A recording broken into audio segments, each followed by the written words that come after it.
Hello, my name is Rachel McLeod, and I am a licensed clinical social worker and emotional wellness coach. And today, I want to be talking with you today about what you need to know if you've been labeled emotional or unemotional. And this is coming, I want to talk about this because one of my clients today, we were having one of our calls and our sessions, and she just said, "I'm so emotional."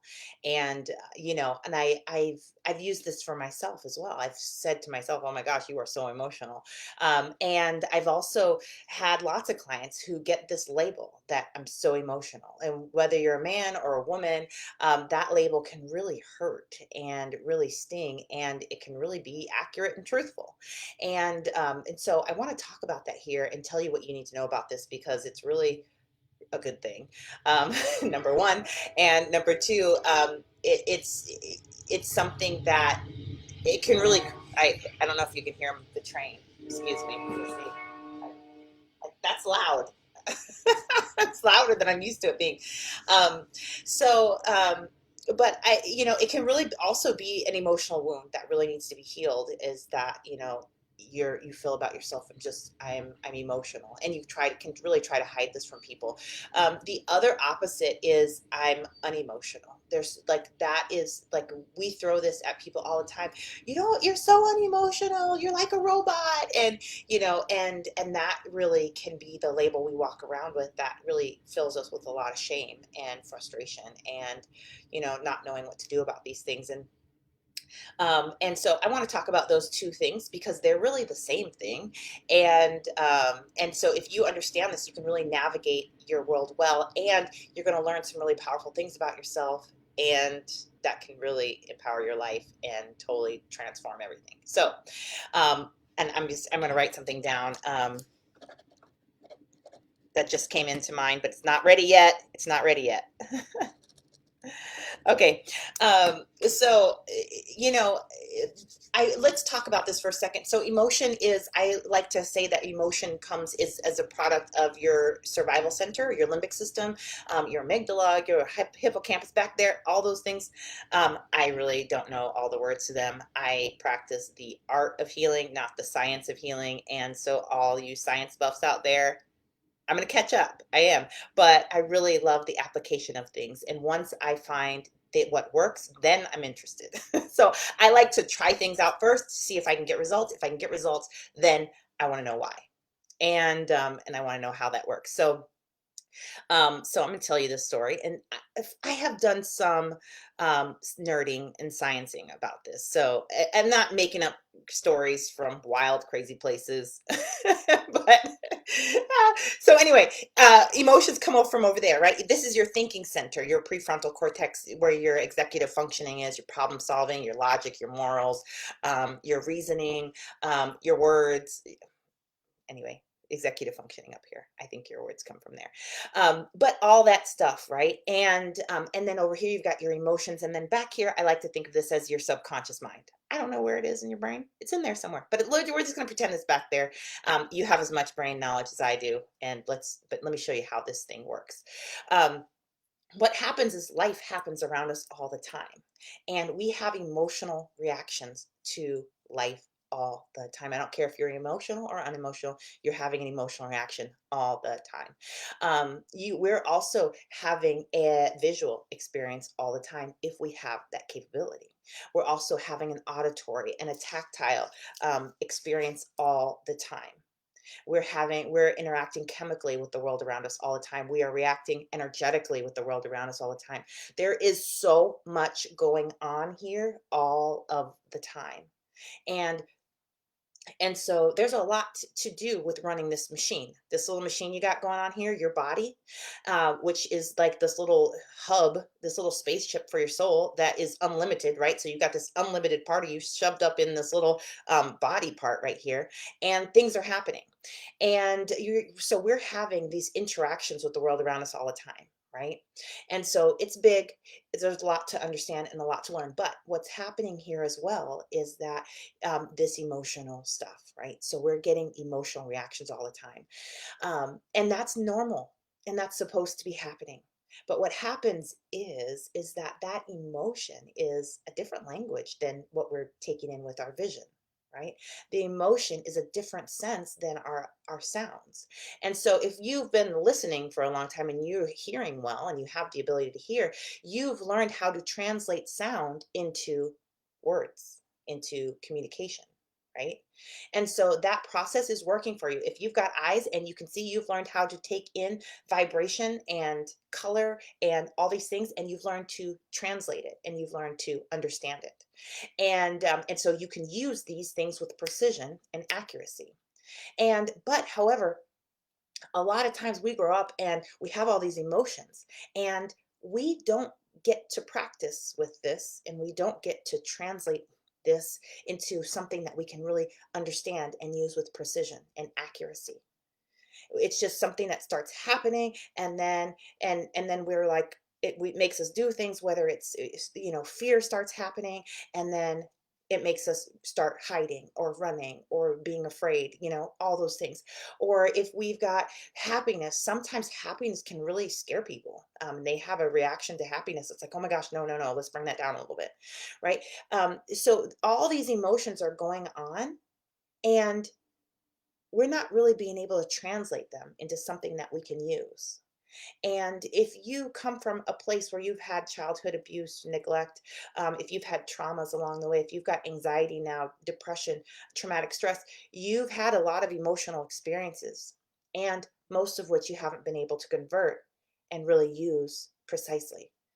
And so you've got all this stuff going on, and it's big and it's loud, and you're not it's really, it's not functioning well.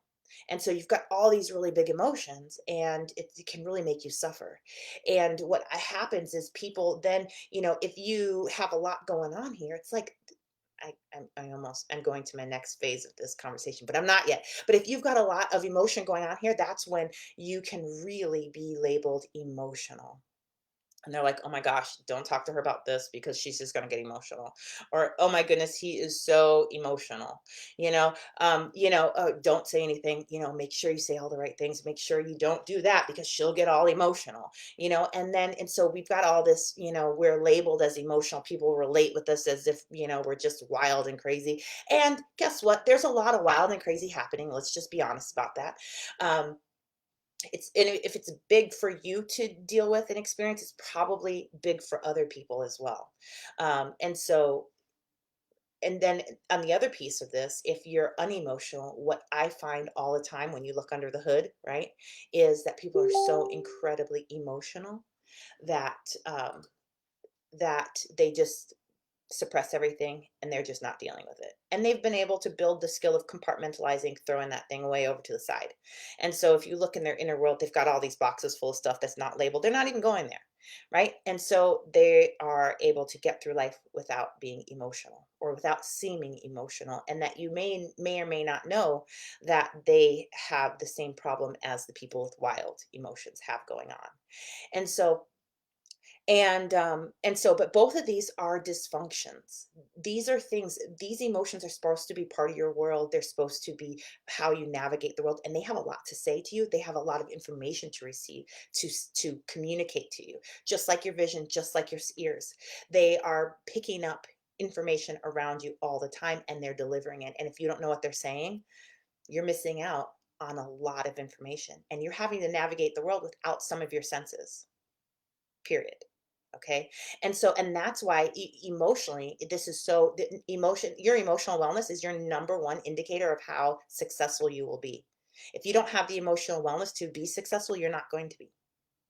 You can be as talented and as skilled as you want to be. If you don't have the emotional wellness to stand up in there, it's not going to happen. Okay. And this is why emotion, okay, is actually half of your power. It's half of the ingredients of your power. I've got beeps going on. It's half of the ingredients of your power. Okay. So if your emotion cannot communicate with you, you're not getting half of your power. And when you find yourself unempowered or disempowered, it's because you did not get your emotion into the right part of the brain where it can really become a power source that's usable to human form. You need to be able to use this power in a way that's really functional and that's precise and that's accurate. But if you're just over here and emotional and you can't get this through your brain's natural processes for healing and resolving and converting emotion into something that is translatable to you and that you can actually understand, then you don't get it. And so you've got all this emotion and power taking you in all kinds of different directions, and it's scattering you, and you're ruining things, and you're too emotional for this, and it's like you have this big power source that's not plugged into the right socket. And if you plug it in, it hasn't been plugged in so long, and so it just shorts everything, and there's this big explosion. And so there's a lot of pain and problems we can experience in our life because this one thing, we didn't get emotion from this part of the brain through the healing pathways to this part of the brain, where this part of the brain does all this healing work and all this conversion, and really takes that emotion, mixes it with your thoughts, and empowers you forward, and empowers creativity, empowers you to be able to create win-win situations, gives you more accuracy in your life, knowing what you need, knowing what you want, knowing what your desires are. This is part of your creative power. I work with so many people who come to me because they are so incredibly powerful and creative, and their anxiety, depression, and traumatic stress has got them so emotional and so much emotion going on that half of their power is stuck over here, so they're not creating. They're not able to start their businesses. They're not able to move forward. They're ruining their relationships. They're harming their children emotionally, or they're lonely and disconnected. And it's just because cannot move their emotion into the right part of the brain, where they can really start taking action and have clarity. If you've got a lot of confusion and you don't understand what's going on and why things never work out, and they just never seem to work out, or you have this one particular block over and over and over and over and over again, it's because the emotion that needed to resolve this problem can't get through your healing pathways. And so because of that, there's just gaps in your life. There's holes in your life. And if you're unemotional, it's the same thing for you. You're just deciding you're not going to deal with that. But the fact of the matter is, you're not dealing with half of your power. You're leaving half of your power on the table. You could be using it. We could kick up your life like several notches, several thousands of notches. But your power source is over there, and you hate it, and you're distancing yourself from it, and you won't go near it, and you're avoiding it. And I understand this power source, all that power, it's like getting electrocuted if you go in there, you know? And that's why I really tell people, get some professional help, because that stuff's powerful. It is incredibly powerful. I mean, you know what it can do. You know, it can make you feel like, what it's like when it floods all in, when you lose control of it, and or your brain gets onto those pathways and just goes powerfully down or powerfully up or to the side or to the left, and it's just rerouting you, is redirecting you. And you could feel like you're really out of control, because that you really, those emotions can take you absolutely out of control. Absolutely out of control. And so they're scary. And so we learn to be afraid of our own power.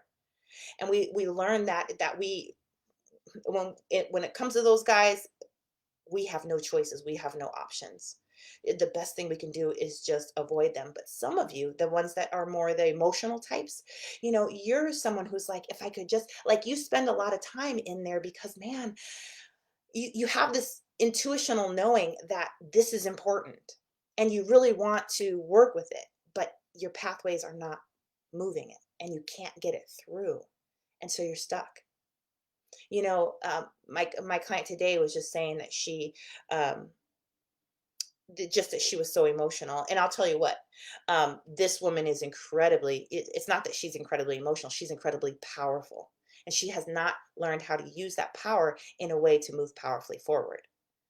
Because what happens is, it takes her here, it takes her there, it takes her here, it takes her there. And now we've got to avoid all the things because it's going to be really emotional. And I mean, all this stuff is going on, and she's got this amazing talent to give the world and can't get past her emotions. And every time she tries, she's getting electrocuted, and that teaches her to stay away from those things. And now as she's learning how to build these skills, she's learning how to use this power and hone this power. This is something I'm hoping that we will have taught our children. We will be doing this work at the breakfast tables. This is not hard and difficult work. It's just that we don't talk about it. We don't do it. We don't get skilled in it. We leave it for those professionals over there. And those professionals over there, you know, aren't getting skilled in it like they need to, you know? And so we're not passing the stuff out like we need to. But the truth of the matter is that this emotional stuff is part of self mastery. It's amazing when you master a skill, whether you're an athlete or a musician. Uh-oh.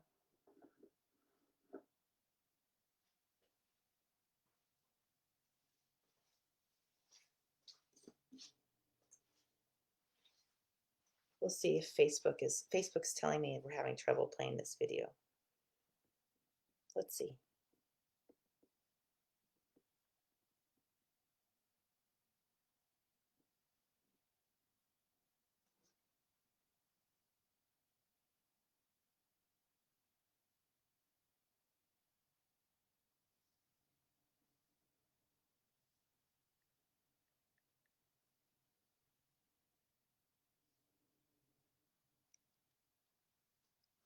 Let's see what this says.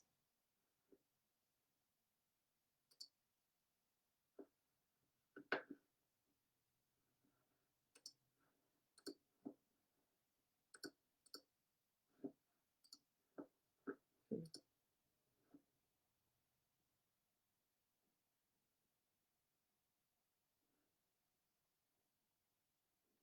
Well, I can see my live right there.